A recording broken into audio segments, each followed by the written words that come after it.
दोपहर 1 बजे का वक्त था। सारा, जो कि एक ऑफिस में काम करती थी, अपना काम बहुत दिलजमी के साथ ख़त्म करके अपने डेस्क से उठी और लंच करने के लिए ऑफिस के करीब वाक़ कॉफ़ी शॉप की तरफ चल पड़ी। कॉफ़ी शॉप पहुंचकर उसने अपने लिए खाने का ऑर्डर दिया और खाने का इंतज़ार करने लगी। इसी दौरान एक लड़का जिसका नाम सैम था, उसी कॉफ़ी शॉप में दाखिल हुआ। जिस वेटर ने सारा से खाने का ऑर्डर लिया, उसी ने सैम से भी खाने का ऑर्डर लिया। सारा और सैम अपने अपने खाने की मेज़ों पर बैठे खाने का इंतज़ार करने लगे। दोनों ने खाने के लिए एक जितना इंतज़ार किया और खाने से फारिग होने के बाद दोनों ने खाने के बिल का भी तकरीबन एक जितना ही इंतज़ार किया। मज़ीद ये कि दोनों को एक ही वेटर ने खाना और बिल सर्व किया। बज़ाहिर ये सारे वाक़यात बहुत ही आम से मालूम होते हैं और किसी भी रेस्टोरेंट या कॉफ़ी शॉप में रोज़मर्रा मामूल का हिस्सा लगते हैं, लेकिन सारा और सैम में पाई जाने वाली इस मुताबिकत के बावजूद एक बहुत बड़ा फ़र्क था, और वह फ़र्क था इनके रवैयों का। सारा जब कॉफ़ी शॉप में दाखिल हुई थी तो इसके चेहरे पर स्माइल थी, उसकी बॉडी लैंग्वेज बहुत पॉजिटिव थी। उसने खाने का ऑर्डर देते वक्त वेटर से बहुत खुशगफ्तारी के साथ बात की थी। बात करते वक्त उसका शाइस्ता और पुरतपाक लहजा काबिल दीद था। दूसरी जानिब जब सैम उसी कॉफ़ी शॉप में दाखिल हुआ तो उसके चेहरे पर एक करख्तगी थी।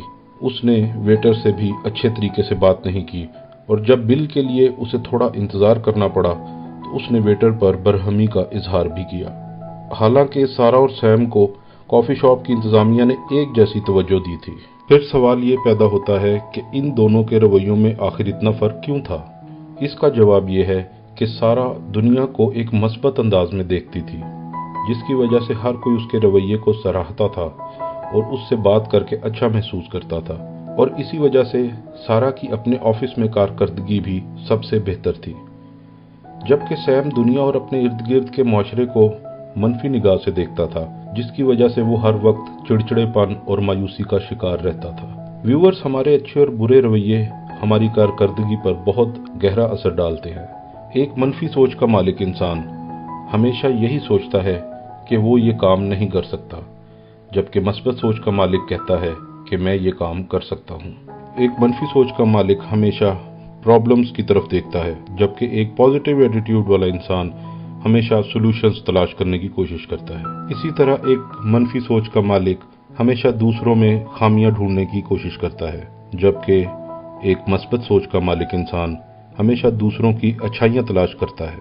मनफी सोच का मालिक हमेशा ये सोचता है कि उसकी ज़िंदगी में क्या मिसिंग है, जबकि पॉजिटिव थिंकिंग वाला आदमी ये सोचता है कि उसको क्या क्या नेमतों से नवाजा गया है और वो अपने रिसोर्सेज में रहकर क्या कर सकता है। मनफी सोच का मालिक हमेशा अपनी लिमिटेशंस को देखता है और कुछ कर नहीं पाता, जबकि पॉजिटिव एटीट्यूड का मालिक हमेशा पॉसिबिलिटीज पर नजर डालता है। तो व्यूअर्स, ये आज की वीडियो हम सब के लिए एक सबक आमूज मटीरियल है, और इस वीडियो से हमें ये सबक मिलता है कि इंसान का एटीट्यूड उसकी डेली रूटीन, उसके काम और उसकी ओवरऑल ज़िंदगी पर किस तरह असरअंदाज होता है। इस वीडियो का इख्तिताम मैं इस कोट से करूँगा: attitudes are a secret power working 24 hours a day for good और बैड।